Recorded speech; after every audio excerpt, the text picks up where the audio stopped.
down to 41. KYW News Time 3:40.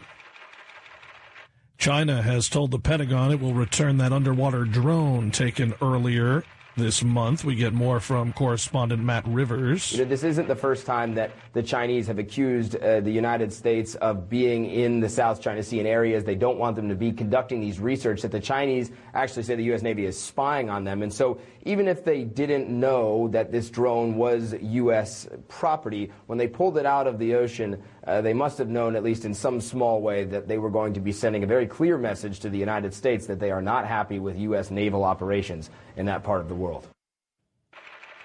The Pentagon has not indicated when or how the Chinese will return the drone. President Obama all but named Russian President Putin as behind Moscow's alleged attempts to meddle in the U.S. election and vowed retaliation.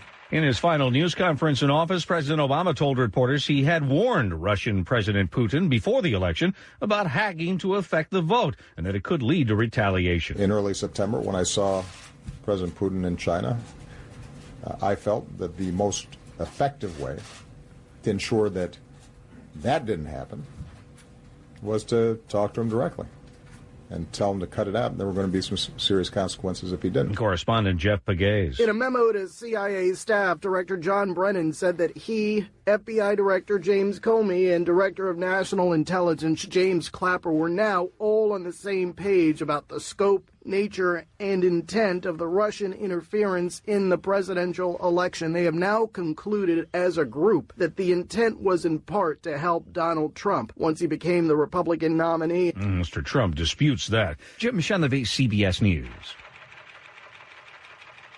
Lawyers for the man convicted in the Charleston, South Carolina church shooting will not be representing him in the penalty phase of the proceedings next month. As of now, when testimony starts January 3rd, the penalty phase of Dylann Roos